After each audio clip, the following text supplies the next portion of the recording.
আসসালামু আলাইকুম গাইস, কেমন আছেন সবাই? আশা করতেছি অনেক বেশি বেশি ভালো আছেন। তো মামু ভাইগনার একটা নতুন ব্লগে আপনাদের সবাইকে স্বাগতম। আমি বসে আছি কিন্তু জায়গার উপরে, আর এখন কিন্তু রোজার মাস, রোজা রেখে ভিডিও করতে হইতেছে। তার কারণ মূলত আমরা জায়গার মধ্যে পরিকল্পনা করি বালিটারে ফেলাইয়া আপনার মানে কি ওয়াল করে উপরে টিন সেট দিয়ে ভাড়া দিয়ে রাখবো। ওর জন্যই আমরা ভাবতেছিলাম একটা কন্টেন্ট তো বানানোই যায়। কমেন্ট করে অবশ্যই বলবেন যে এরকম আমার মতো রোজা রেখে কারা কারা কন্টেন্ট বানান এবং কেমন লাগে সেই ফিলিংসটা একটু কমেন্ট করে নিন। কেমন আছেন সবাই? আজকে আমি অনেক খুশি, কারণ আমাদের জায়গায় আমরা বাসা করছি। আমরা এখানে চারপাশে ওয়াল এবং উপরে টিন দিয়ে একটি বাসা করছি। তো এই ভিডিওটা এনজয় করতে থাকুন, আমার তো অনেক আনন্দ লাগতেছে।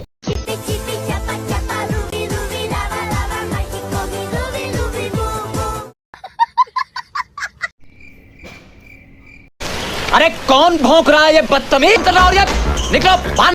তো গাইজ এতক্ষণ অনেক মজা হয়ে গেছে, চলুন মূল ভিডিওতে যাওয়া যাক। এখানে হচ্ছে আমরা 3000 ইট এনেছি, মানে এক গাড়ি। অনেক উঁচা নিচা ছিল, তার জন্য এটা হচ্ছে ভরাট করা হইতেছে না।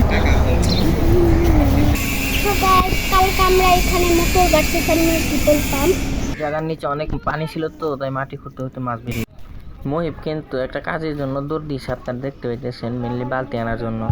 তো মহিব খান বালতি পেয়ে গেছে, বাট মগ খুঁজতেছে।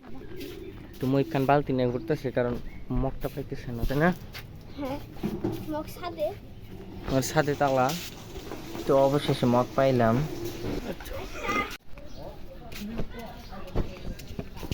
এমকে রিয়াদ টেন।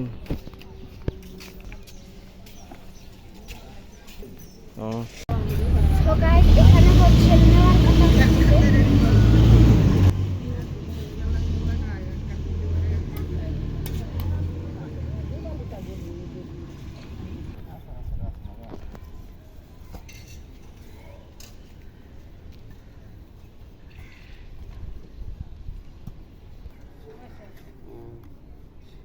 নবীনগর গেলে 700।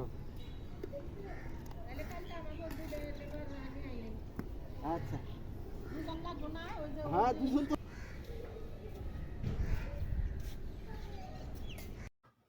তো আজকের ভিডিওটা এই পর্যন্তই ছিল গাইজ। আশা করতেছি আপনাদের ভিডিওটা অনেক বেশি বেশি ভালো লেগেছে। চ্যানেলে নতুন হয়ে থাকলে সাবস্ক্রাইব করতে ভুলবেন না, আর যদি আগে থেকেই সাবস্ক্রাইব করে থাকেন তাহলে Thanks. Love you. Forever.